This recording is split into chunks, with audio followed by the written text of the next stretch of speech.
Hola, me llamo María Paz Granjan, soy actriz y quería contarles que el día 18 de octubre del 2019 fui atacada por un carabinero a la salida de GAM. En ese momento yo había salido de mi trabajo en GAM, donde participaba en el elenco de La Pérgola de las Flores, obra escrita por Isidora Aguirre y dirigida por Héctor Noguera, que había sido estrenada semanas antes, el 3 de octubre en esa misma institución GAM, cuando estaba buscando movilización para poder irme a mi casa. Yo generalmente ando en bicicleta, pero ese día decidí ir en micro porque estaba resfriada. En la esquina donde están los dos paraderos que me sirven, en Ramón Corbalán con Alameda Calzada Sur, un carabinero, un capitán de carabineros me disparó a la cara, apuntándome al ojo derecho, pero yo providencialmente alcancé a inclinar la cabeza hacia la izquierda, más bien por preguntarme qué es lo que estaba haciendo, cuál era su intención al apuntarme a la cara. Recordemos que en ese instante no había existido todavía ataques oculares, ni mutilaciones, ni ese tipo de eventos que en el fondo me hubiera permitido adelantarme la idea de que me quería disparar y sacar el ojo. Por eso digo que fue providencial mi girada de mi inclinación en la cabeza y con esto pude salvar mi vida y mi ojo, pero quedé con graves lesiones en la mandíbula derecha y con consecuencias físicas y psíquicas y por supuesto grandes consecuencias judiciales hasta el día de hoy. Curiosamente, el día miércoles 6 de septiembre se inició la audiencia de preparación de juicio de mi querella penal contra este funcionario y me lo comento porque el otro día, el día jueves 17, se reestrenó esta obra La Pérgola de las Flores, ahora en el Teatro Municipal de Las Condes. Sigo participando en el mismo elenco y de la misma obra, y me parece un dato curioso que a través de los años permanezca la obra y permanezca tristemente un juicio que está recién en aras de empezar, en vez de haberse hecho ya justicia, haber pensado ya en cuál es la reparación y de esta manera asegurar las garantías de no repetición. Cómo viví la primera audiencia de preparación de juicio fue un poco horrenda en primera instancia porque me enfrenté con el capitán de carabineros que me disparó y eso fue muy violento. No fue violento porque lo pensara, es un proceso que me gustaría que se entendiera porque traumas físicos son justamente eso, son físicos. El hombre me disparó a la cabeza. El trauma físico de eso es bastante más profundo de lo que uno cree, que el trauma psíquico, en el sentido de que uno puede elaborar muchas cosas con su agresor y entender y procesar, pero a la hora de los que hubo, como por ejemplo en este caso que lo tuve que enfrentar físicamente, mi cuerpo reaccionó súper mal, me costó mucho, fue muy difícil.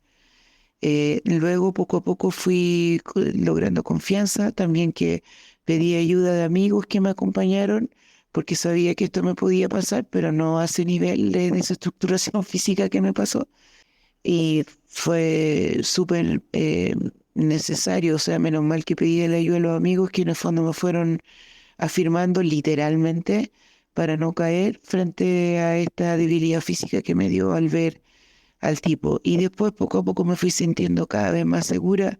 También yo pude enfrentarlo con la mirada todas las veces que quise, mientras que él nunca, nunca, nunca dirigió la mirada hacia mí.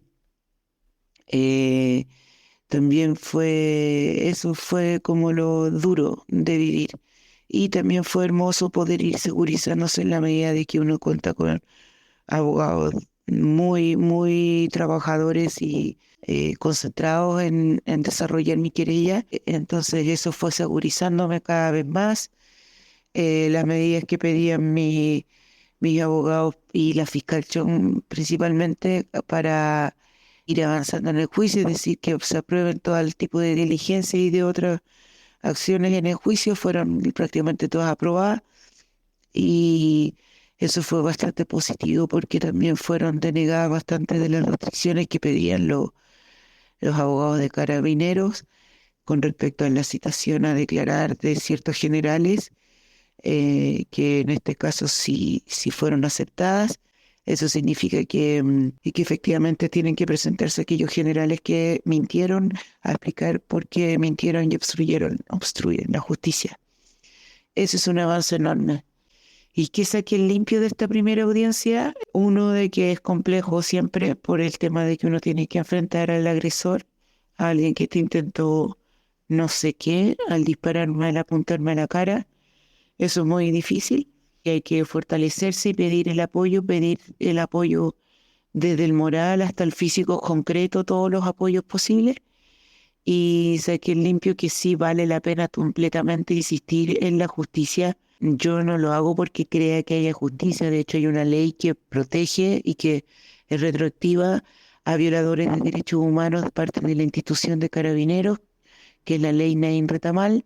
Es decir, que pese a que Carabineros comete delitos y crímenes, igual poseen una ley que puede salvarlos de pagar con justicia o por lo menos con esclarecimiento de verdad.